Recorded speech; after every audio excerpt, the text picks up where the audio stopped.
अमेरिकी राष्ट्रपति Donald Trump ने 24 घंटे में दूसरी बार भारत पर और भारी टैरिफ लगाने की बात कही है। यूएस मीडिया हाउस सीएनबीसी से बातचीत में ट्रंप ने कहा कि भारत रूस से तेल खरीदकर यूक्रेन के खिलाफ जंग की आग को हवा देने का काम कर रहा है। ट्रंप ने कहा कि इसी वजह से वो अगले 24 घंटे के भीतर भारत पर टैरिफ बढ़ा देंगे। ट्रंप के मुताबिक भारत दुनिया में सबसे ज़्यादा टैरिफ लगाने वाला देश है। वो अमेरिका के साथ काफ़ी व्यापार करता है, लेकिन अमेरिका ऐसा नहीं कर पाता क्योंकि भारत के टैरिफ रेट ज़्यादा हैं।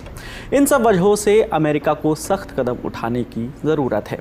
आपको याद दिला दें कि जनवरी में ट्रंप के सत्ता में आने के साथ ही दुनिया भर में टैरिफ की चर्चा लगातार हो रही थी और अपने कार्यकाल के पहले ही दिन ट्रंप ने कनाडा और मेक्सिको पर 25% टैरिफ लगाने की घोषणा की थी।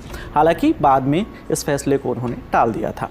फिर 13 फरवरी को ट्रंप ने भारत समेत कई दूसरे देशों पर भी टैरिफ लगाने के संकेत दिए और 2 अप्रैल को अमेरिकी राष्ट्रपति डोनाल्ड ट्रंप ने भारत पर 27% टैरिफ लगाने की घोषणा की, लेकिन बाद में इसे भी टाल दिया गया। फिर दोनों देशों के बीच में ट्रेड डील पर कई राउंड की बैठकें हुई, लेकिन इस पर अब तक कोई सहमति नहीं बन सकी है।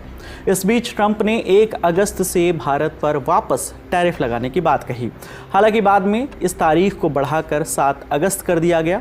इस बीच 4 अगस्त को social media platform truth social पर एक पोस्ट में ट्रंप ने लिखा, भारत रूस से सस्ता तेल खरीदकर उसे खुले बाजार में मुनाफे के साथ बेच रहा है। भारत को इस बात की कोई परवाह नहीं है कि रूस के हमले से यूक्रेन में कितने लोगों की जानें जा रही हैं। ट्रंप ने कहा कि वो इसी वजह से भारत पर लगने वाले टैरिफ में भारी बढ़ोतरी करेंगे। ट्रंप के इस पोस्ट के कुछ ही देर बाद भारत के विदेश मंत्रालय की ओर से भी इस पर जवाब आया। विदेश मंत्रालय ने कहा कि अमेरिका और यूरोपीय यूनियन लगातार रूस से तेल खरीदने के मामले में भारत को निशाना बना रहे हैं। भारत ने रूस से तेल खरीदना इसलिए शुरू किया क्योंकि उस वक्त परंपरागत सप्लाई यूरोप की ओर डाइवर्ट कर दी गई थी।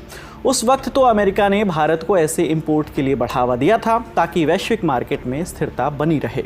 विदेश मंत्रालय ने आगे कहा कि जो देश भारत की आलोचना कर रहे हैं वो खुद भी रूस के साथ व्यापार कर रहे हैं। इसको लेकर कुछ आंकड़े भी पेश किए गए, जिसके मुताबिक यूरोपीय यूनियन यानी ईयू ने साल 2024 में रूस के साथ 67.5 अरब यूरो यानी 6,84,000 करोड़ से ज़्यादा का व्यापार किया।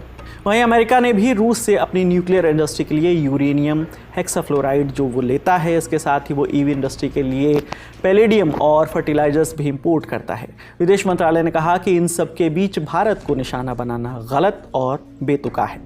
अपने ही टैरिफ वॉर में उलझे ट्रंप भारत और रूस पर तो हमलावर हैं,